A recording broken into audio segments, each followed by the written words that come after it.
الحمدللہ وحدہ لا شریک لہ والصلاۃ والسلام علی من لا نبی بعد۔ روزے کے دوران اگر کسی مریض کو خون دینے کی ضرورت پڑ جائے تو خون دینا جائز ہے۔ روزے دار اپنا خون دے اور نکلوائے مریض کے لیے، اس سے روزہ نہیں ٹوٹے گا۔ ہاں البتہ اتنا زیادہ خون نہ دے کہ جس سے کمزوری واقع ہو اور روزہ رکھنا مشکل ہو جائے۔ اگر روزے کے دوران روزے دار کو خون لگوانے کی ضرورت پیش آ جائے تو خون لگوا سکتے ہیں، اس سے روزہ نہیں ٹوٹے گا۔ روزہ کی حالت میں اگر ٹیسٹ کے لیے خون کا نمونہ دینا پڑے، جسے ہم سیمپل کہتے ہیں، تو جائز ہے، روزہ نہیں اس سے ٹوٹے گا۔ روزے کی حالت میں ضرورت پڑ جائے تو انجیکشن لگوانا جائز ہے، اس سے روزہ نہیں ٹوٹتا۔ انجیکشن پٹھے یعنی مسل کے اندر لگوائیں تب بھی ٹھیک ہے، انجیکشن رگ یعنی وین کے اندر لگائیں تب بھی ٹھیک ہے، دونوں صورتوں میں روزہ نہیں ٹوٹے گا۔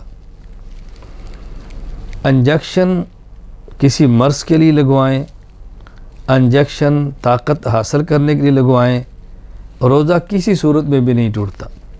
ہاں البتہ یہ ضرور ہے کہ محض طاقت حاصل کرنے کے لیے انجیکشن لگوانا یہ مکروہ ہے، مناسب نہیں ہے، مسلمان کی شان کے لائق نہیں ہے۔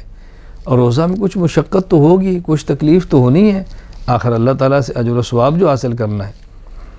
اسی طرح اگر مریض روزے کی حالت میں ڈرپ لگوائے تو لگوا سکتا ہے، اس میں مختلف انجیکشن ڈالیں تو بھی جائز ہے۔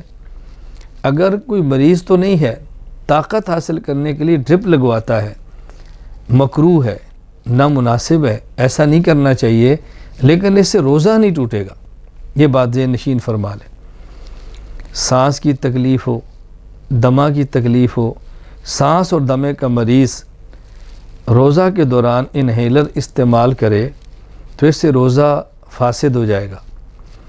اس میں دوائی ہوتی ہے جو پمپ کرنے کی صورت میں اندر جاتی ہے، اور دوائی کے اندر جانے سے روزہ فاسد ہو جاتا ہے، لیکن یہ ذہن نشین فرما لیں کہ وہ اتنی قلیل مقدار میں ہے کہ اس سے روزہ فاسد تو ہوگا، قضا تو ہوگی، لیکن اس صورت میں کفارہ نہیں ہے۔ انہیلر کے استعمال کرنے سے روزہ ٹوٹ جاتا ہے، قضا لازم ہوتی ہے، ہاں البتہ اس میں کفارہ نہیں آتا۔ وآخر دعوانا ان الحمدللہ رب العالمین۔